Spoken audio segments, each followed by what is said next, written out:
Hey guys, welcome to A Fistful of Dice. My name is Matt, and today we're going to be continuing our discussion of the Dungeons & Dragons standard races, and today we're going to be talking about Mountain Dwarves. The Mountain Dwarves in my game are also known as Shield Dwarves, Silver Dwarves, or by their dwarven name, Azrael. So in my last video on the D&D races on High Elves, which I'll link down below, I talked about how the High Elves were a ring species which included also orcs and humans, and so they came from a progenitor race known as the Absu.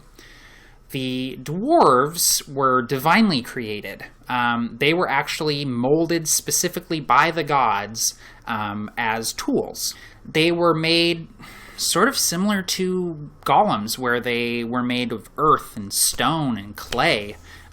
They are literally people of the earth, and because of this, they're in tune with the earth and the language of the earth. Dwarves can listen to the earth and to the stone as others would listen to the wind or the waves or birds, things like that. They can hear language in the rocks, if that makes sense. So because they were divinely created, obviously dwarves are big on divine magic, and it's fairly common for dwarves to strike out as clerics or paladins. And even though they're not as hippy-dippy as, say, the wood elves, dwarves do have a reverence for the earth. The stone below them and around them, and the soil on their feet, the grass between their toes. Mountain dwarves evolved in tunnels and cave systems, so they're paler skinned than their hill dwarf cousins, known as the Duras, but they are taller than them. They're the tallest dwarven subrace, taller than both hill dwarves and Duergar, or dark dwarves. They have earth-toned hair, so they'll have blonde hair, red hair, light brown hair. Like I said, paler skin from existing in the caves and tunnels.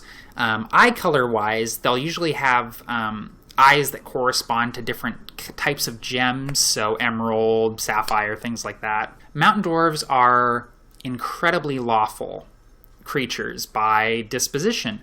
They're rigid in culture and tradition and society. I was kind of talking about how high elves are very open to new ideas and forward thinking.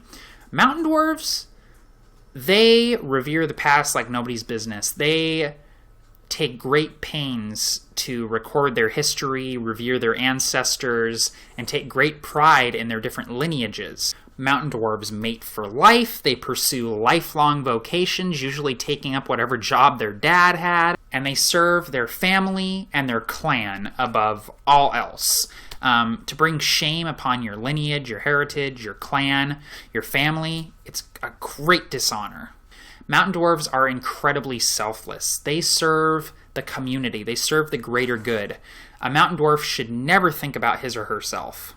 But now you have kind of a dichotomy with the mountain dwarves, because the mountain dwarves, by nature, are incredibly greedy and hateful and spiteful people. Mountain dwarves dig deeper and deeper and deeper into the earth every year in search of riches and minerals. They also maintain lifelong hatreds of goblinoids and dark dwarves and even elves in some cases, even if they've never met a goblin, never met a giant, never met an elf before. They hate them. They hate them so much that in a lot of systems of D&D, they get a mechanical benefit to hit them with things. Despite their innate greed and racism, for lack of a better term, Mountain dwarves are by and large very noble, kind-spirited, and loyal people. They're not the easiest people to get to know or befriend, but once you earn their trust, you have it for life, and that dwarf will lay down their life for you. Mountain dwarves are arguably the greatest craftsmen in the world. They're one of the only people that can shape magical metals such as mithril, adamantium, star steel, and they're the only race that are known to use magma forges, which are the only forges hot enough to smelt the aforementioned magical metals like mithril, adamantium, and star steel. Mountain dwarves abhor arcane magic to the point where they assail to create anti-magical armor and shields and things that are specifically made to repel arcane magic. So a mountain dwarf wizard, while not unheard of, probably wouldn't have a very lofty or well-respected position within their clan.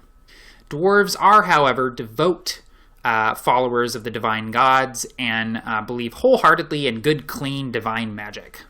So, mountain dwarves, they're traditionalists, they're craftsmen. They don't like to go out of their comfort zone. They enjoy a good drink and a good laugh, but know when to put down their tankards and get back to work. They're incredibly lawful, steeped in tradition, mating for life, and valuing family and community over everything else. They're also incredibly sturdy warriors, skillful rangers of the deep, dark places of the world, devoted clerics and paladins, and, in their own right, loyal friends. So yeah, they might seem stuffy and gruff at first, but for the most part, mountain dwarves are very noble-hearted people. So how do you handle mountain dwarves in your game, and what are your favorite mountain dwarf characters that you've ever played? Let me know, I'm interested to hear. That's going to be it from me, guys. Take care, and happy gaming all.